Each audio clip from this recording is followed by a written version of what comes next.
वक्फ bill पर सिर्फ सरकार और विपक्ष के बीच टकराव नहीं है, बल्कि कई सियासी समीकरण इस बिल ने हिला दिए हैं। असदुद्दीन ओवैसी खुलकर बिल का समर्थन करने वाले नीतीश कुमार से लेकर चंद्रबाबू नायडू तक को चेतावनी दे रहे हैं कि देश का मुसलमान उन्हें माफ नहीं करेगा।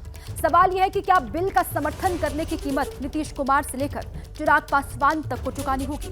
ये सवाल इसलिए क्योंकि कांग्रेस और समाजवादी पार्टी से लेकर असदुद्दीन ओवैसी तक ने बिल को मुसलमानों के खिलाफ बताया कि नीतीश कुमार और चंद्रबाबू नायडू ने मुस्लिम वोटों की चिंता किए बगैर वक्फ बिल का समर्थन किया है और ये बिल ऐसे वक्त में आया है जब इसी साल बिहार में विधानसभा के चुनाव होने हैं। सवाल यह है कि जो चेहरे मुस्लिम वोट की राजनीति करते आए हैं वो आखिर वक्फ बिल पर कैसे और क्यों बदल गए। हमने उस दिन भी कहा था कि मुझे घोर आश्चर्य है कि नीतीश कुमार जी कैसे सहमत हैं।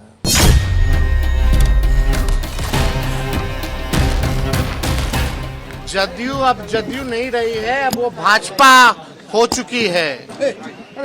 जो लोग जदयू को चला रहे हैं वो भाजपा से हाथ मिला लिए हैं।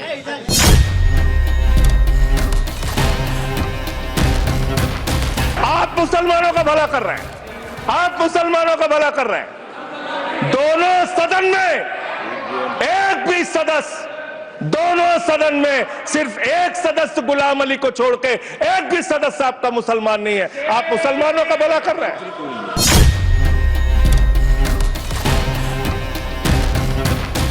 इस देश के हिंदुओं को मुसलमानों की आदत है, मुसलमानों को हिंदुओं की आदत है और ईसाइयों को, सिखों को हिंदुओं और मुसलमानों की आदत है। ये आदतें मत बदलवाइए, ये आदतें मत बदलवाइए।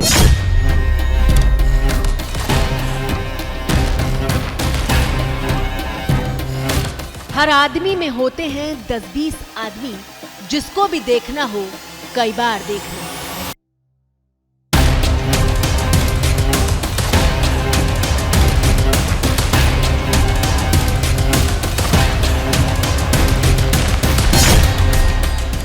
वक्फ बिल पर जिस तरह से नीतीश कुमार और चंद्रबाबू नायडू ने सरकार का समर्थन किया है, उसके बाद सियासी गलियारों से लेकर सोशल मीडिया तक इस तरह की बातें दोहराई जा रही है। ये वक्फ बिल नहीं है, बल्कि ये वक्फ बर्बाद बिल है ये। और अगर चंद्रबाबू नायडू, नीतीश कुमार, चिराग पासवान, जयंत चौधरी इसकी तायीद करेंगे, उनको ये देखना चाहिए कि ये सपोर्ट तो कर रहे हैं, मगर क्या आप 5 साल के बाद जब जाएंगे जनता के पास, क्या जवाब देंगे उनको। अब तो बिहार का चुनाव भी है। दरअसल मामला कुछ ऐसा है कि वक्फ बिल के खिलाफ खड़ा हर मुसलमान बड़ी उम्मीद भरी निगाहों से नीतीश कुमार की तरफ देख रहा था। पूरा देश देख रहा है नीतीश बाबू आपकी तरफ, पूरा देश देख रहा है नायडू जी आपकी तरफ। चिराग जी कहाँ हो, सब कल सबके चेहरे बेनकाब हो जाएंगे।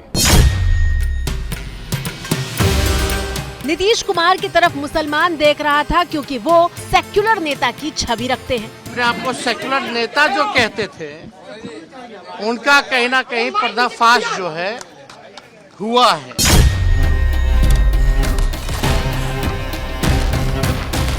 नीतीश वो राजनेता हैं जिन्होंने मुसलमानों के लिए 2013 में नरेंद्र मोदी का साथ छोड़ दिया था। भारतीय जनता पार्टी की विफलता है। सरकार बनाना चाहते हैं तो नए एलआई चाहिए, आप पुराने एलआई को भी छोड़ दे रहे हैं। आप ऐसे हालात पैदा कर रहे हैं कि पुराने लोग चले जाएं।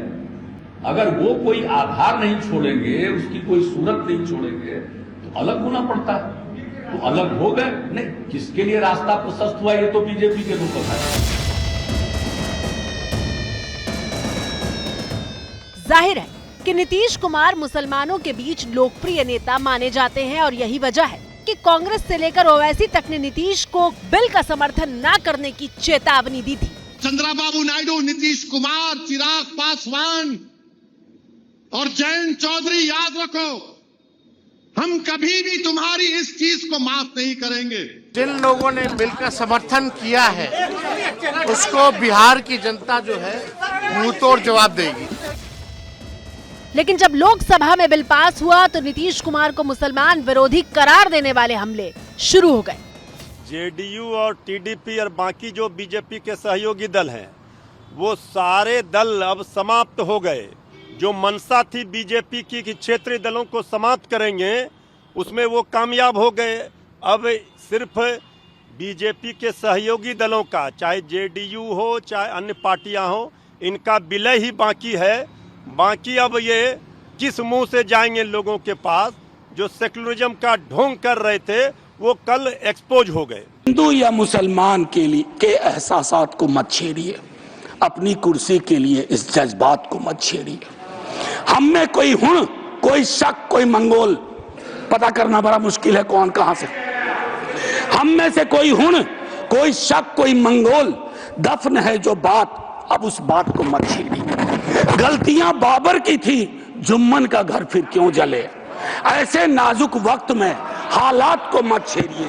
है कहां हिटलर, हलाकू जार या चंगेज खां, मिट गए सब, कौम की औकात को मत छेड़िए। छेड़िए एक जंग, छेड़िए एक जंग, मिलजुल कर गरीबी के खिलाफ। दोस्त मेरे मजहबी नगमात को मत छेड़िए। नीतीश कुमार से लेकर चंद्रबाबू नायडू तक पर सेक्युलरिज्म का ढोंग करने के आरोप लगे। हालांकि जेडीयू सांसद ललन सिंह ने लोकसभा में साफ कर दिया था कि पार्टी को किसी से भी सेक्युलरिज्म के सर्टिफिकेट की जरूरत नहीं है। अरे जेडीयू को और नीतीश कुमार को आपके सेकुलरिज्म के सर्टिफिकेट की आवश्यकता नहीं है, उसकी आवश्यकता नहीं है। आपको हम एक बात बता देते हैं, सेकुलरिज्म की आपकी परिभाषा है समाज को वोट के लिए बांटो, भावना की राजनीति करो और वोट लेके देश पर राज करो और राज करो। यह आपका सेकुलरिज्म का परिभाषा है। नीतीश कुमार जी का और जेडीयू के सेकुलरिज्म की परिभाषा है कि बिना कोई विवाद किए हुए काम करो, समाज के हर वर्ग के लिए काम करो। हालांकि जेडीयू के कुछ नेता भी इस बिल का समर्थन न करने की अपील कर रहे थे कि चाहे नायडू जी जो वहाँ आंध्रा के इतने मजबूत सिपाही सेकुलरिज्म के हैं वो, और मैं समझता हूँ हमारे माननीय मुख्यमंत्री जी भी रात में इस पर कोई न कोई नजरसानी करेंगे कि ये बिल वापस ले लिया जाए। शायद इसीलिए लालू यादव की पार्टी आरजेडी ने यहाँ तक दावा कर दिया है कि वक्फ बिल का समर्थन करने की कीमत नीतीश कुमार को पार्टी में टूट से चुकानी होगी। सारी टूट होने वाली है जेडीयू में। जो तथाकथित सेकुलरिज्म का चोला ओढ़े हुए थे वो बेनकाब हो गए। अब तो बीजेपी ने ये सहयोगी दलों को सबको निगल लिया, इस बिल के माध्यम से एक्सपोज कर दिया। अब आदरणीय नीतीश कुमार जी को जवाब देना पड़ेगा और जेडीयू को बचाना अब मुश्किल है। विरोधी नीतीश कुमार के साथ साथ चिराग पासवान तक पर मुसलमानों की पीठ में खंजर भोंकने का आरोप लगा रहे हैं। बिहार में जो सरकार चल रही है माननीय नीतीश कुमार जी के नेतृत्व वाली सरकार, जो कहती थी कि हम सेकुलर हैं, आज इन्होंने हम पार्टी ने, चिराग जी के पार्टी ने और नीतीश जी के पार्टी ने फिरका परस्त ताकतों के साथ बैठ कर करके और मुसलमानों के पीठ में जो है।